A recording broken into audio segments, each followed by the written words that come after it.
Trillium Gold is exploring in Ontario's famed Red Lake district. Look how Jay Klein's words just keep coming up, and all through, we started the day talking about Red Lake with evolution. So now we're going to talk to Trillium Gold. We have Russell Starr, President and CEO, joining us.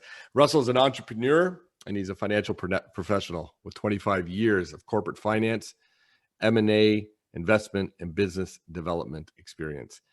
He's held senior positions and advisory roles with RBC Capital Markets, Scotia Capital, and Orion Securities. And he's helped raise over $1 billion for junior and mid-tier companies. He's also the co-founder and part owner of Echelon Wealth Partners, which is a large Canadian investment dealer. He's held senior executive positions at Orin Resources and at Caden Resources. And of course, Caden was sold to Agnico Eagle for over $200 million. He's bringing that proven track record to Trillium Gold. Russell, welcome to the Global Mining Symposium. How are you doing today? Really well, Anthony, and I hope you're doing well as well.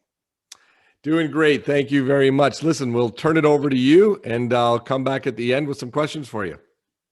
Yeah, it almost seems counterintuitive to give my bio ahead of David's, given his illustrious career, but hopefully everyone will bear with me for a little bit here.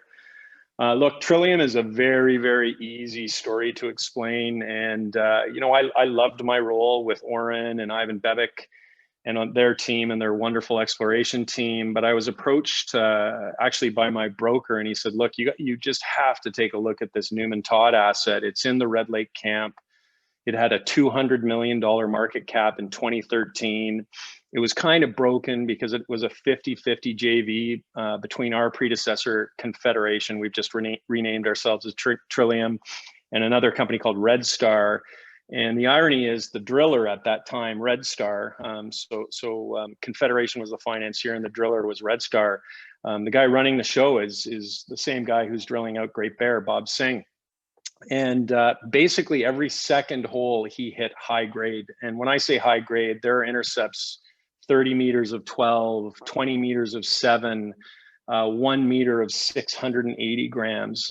This is very, very, very much like those famous Red Lake stories that where you're mining these high grade veins. But the Newman Todd structure had this additional feature to it, and quite frankly, I'm convinced that it's going to become the next mine in Red Lake. And the feature was that it's a massive breccia body, a stromatolite that effectively is coursing with gold as low as 0.2 grams per ton and as high as around 1.5 and 2 grams per ton throughout the entire structure. And we control about 3 kilometers of it. The problem was, though, that the market fell out of bed. It was put on care and maintenance. Confederation continued to make all the payments. And when I joined in August of last year, the first thing I did was go to the new CEO of now what's called Starr, Charles. And I said, look, man, this is just not going to work as a JV. How do we own all of this? We'll give you some shares. And we came up with a deal where we paid them some shares and $1 million, and we now own the Newman Todd structure 100%. You're looking at our capital structure here. Management and insiders own close to 40% of this company, fully diluted. We're only 52 million shares outstanding. And honestly, when you look at the historical grades, we're kind of like a baby Great Bear. I think they're closer to 150,000 meters of drilling. We've actually had 55,000 meters of historical drilling, and we've drilled another 10,000 meters ourselves. And we're cashed up to do another 30,000 meters-ish of drilling on Newman Todd, the project we bought next to it called Rivard. And then we have this amazing asset called Gold Center, which you're looking at. And quite frankly, the only comparable, and David may be listening to this, is the Gold Eagle mine. The Gold Corp bought, I think, in 2008 for about 1.5 billion. When I show you the slide of exactly where Gold Center sits and where now Evolution is mining and exploring for gold, we're literally only 300 meters away from where they're mining for and exploring for gold at the world famous Red Lake mine, which is, kind of 25 million, 26 million ounces of gold at greater than an ounce, somewhere around that 15.6, 16 gram per ton area. You're also looking at the property package that we put together, and I jumped through the slide, and we really haven't been able to update it with Evolution's now acquisition of Battle North, because we don't know exactly what the total property package is. But if they're bigger than us now in terms of property owned in Red Lake, it'll be very close. And if you separate them as historical Battle North and Evolution, we are by far the largest landholder in Red Lake. And that was another purposeful execution on my part. It's my belief that if a major is going to take a look at you, or even a mid-tier, you have to have some sort of a dominant land package in a jurisdiction. And what better place to own a lot of land than in a jurisdiction like Red Lake? Gold is finally trending higher again. I laugh a little bit just because one of my favorite geos that I worked with at Caden, Dan McCoy, said, you know, if this was back when gold was at 12, 1300, he was like, if you had told me gold was going to be at 1300, I would have been jumping for joy. Now here we sit at almost 1900, and no one seems to care about the juniors. We're still mostly trading at all-time lows. So ironically, I think with what we're doing, with what's happening in Red Lake, and with what's trending in the gold market, I'm not sure there's many stories that offer the upside that we do with our tight shareholders, our tight share ownership, and our cash balance that we sit with, which is close to $5 million. So quickly, just because we don't have a lot of time here, and I want to help you guys stay on time. Newman Todd's 55,000 meters of drilling was all done from surface down to 400 meters. I'm going to take you right to the structure. You're looking at long and cross sections. The difference between what Bob Singh was doing, and he was doing an awesome job, like I said, every second hole he was intersecting high-grade gold. But the difference between what we have and what he had is, A, we've drilled another 10,000 meters, obviously, but B, we bought the property next to us called Rivard. I'm going to skip ahead a few slides just because audience members will be blown away by this. But at Rivard, the Rivard family would walk around with dynamite and augers, and they would blast down between 1 meter and 3 meters, and they would mine these VG-bearing gold veins. You're looking at one of them right here. They'd mine it, they'd crush it, and they'd sell doré and buttons. And they did that. That's how this family survived for 3 decades. And there was really no formal exceptional exploration on it. And we now are fortuitous enough to basically have a ton of trenches, because that's what they effectively created with their dynamite, as well as a really good bearing and understanding about what those veins were doing. And we now believe that we've unlocked what's happening at Newman Todd. And you can see these high-grade Rivard veins are coming across, cross-cutting this Newman Todd structure, which is that massive breccia body I told you about. And there's some major faulting that occurs in the Newman Todd structure as well. And where those veins and those east-west faults cross the Newman Todd structure, you're seeing high-grade gold being disseminated and deposited. When we finally leveled all of the data sets that were given to us historically, and it took us a good four months, we brought on a guy by the name of Andy Abramson, who was, I think, the 3rd or 4th employee of Leapfrog. It took him literally forever to level out that data. We thought we were going to be looking at 2, 3, 4, 500,000 ounces of gold. Well, lo and behold, what was spit out in the model that he created, we had a resource geo look at it. And remember, I'm talking global, not 43-101. But you're looking at about 2 million ounces of better than a gram per ton gold sitting from surface down to about 400 meters. There's one drill hole they drilled down 1 kilometer where they intersected the Newman Todd structure. We know this structure trends at depth, minimum 1 kilometer of depth, and the entire structure is open along strike and at depth. You can see a hole that we just drilled here. We're coming out with that press release very, very shortly. There's no real reason why this isn't mineralized across here. It was just that for whatever reason, they didn't bother to drill underneath this bog that's above it, which is a major fault structure. But as you look here with a more sort of pictographic model, you can see how that high grade, greater than 3 gram per ton, really marries itself or hovers around those east-west fault structures where the Newman Todd and Rivard veins intersect. So we are very, very gladly and happily continuing to expand this. We will be coming out with a resource, but for whatever reason in this market today, no one seems to care about anything less than 2 million ounces. So our job is to turn this global we have, spend the money that we have in the bank, drill out more, extend it along strike, extend it at depth, and turn it into something, quite frankly, that will be mined in the Red Lake area. And what everybody should be aware of on this call is, yes, Battle North had a lot of tax losses, and that's a very important reason why Evolution bought them out. But another very important reason is the Red Lake area is no longer mining at 15 gram per ton plus gold mineralization. They're having to move down grade, which is commonplace. It's happening everywhere in the world, and that movement towards lower grade is what's going to make Newman Todd so much more important, because it's literally only 18 kilometers by truck away from Evolution's infrastructure. So you have this open pit setting. If we're lucky and we can target these veins and they trend at depth, you're very likely going to have an underground mine as well. And you're going to start building up ounces very, very, very quickly. And at a $50 million market cap, fully diluted, you don't really have too many of those opportunities in the world where you're looking at 2, maybe 3, even 4 million ounces in an open pit scenario, 18 kilometers away from an operating mine and milling infrastructure. Very quickly, I just want to show you some of these historical grades. Actually, sorry, one more. You can see on this slide meaningful intercepts.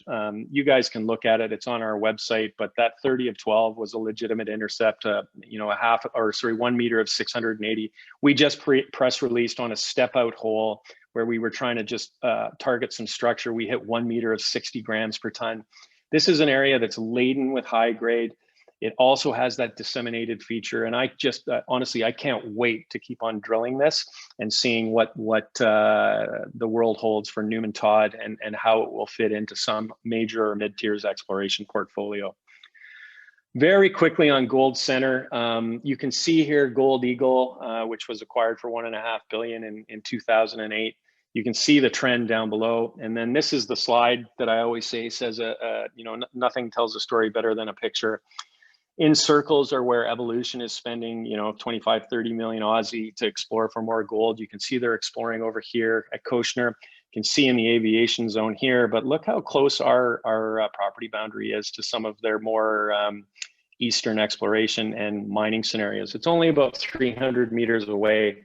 That's an 80-20, 80 us, 20 Rupert. Rupert would not walk away from this in its entirety because they fully believe that mine continues onto this property. We've rehired the same gentleman who was drilling for Rupert in the past. We just press released that our drill rig is turning at Gold Center. We're obviously going to target the shallower mineralization over here, just because drilling and targeting 1 meter or a half a meter wide veins that the Red Lake mine is famous for down a couple of kilometers is very, very difficult. But honestly, that is sort of the advanced exploration story for us. I don't want to leave without saying to you that we had picked up all of these land packages here. It's my belief that Dixie has unlocked the Confederation Belt to show the potential for gold. They've done a fantastic job doing it. Kudos to Chris and Bob. But Mother Nature tends to repeat herself. And when you see this many mines and this much gold in one area, you want to own as much of this belt as possible. And that's what we've done with our acquisition of these properties on the Confederation Belt. And we're going to be commencing that exploration program here basically now. I'm going to cut it off there just because I know time's tight and there's a lot to talk about in this company. So I'm open to questions from anyone.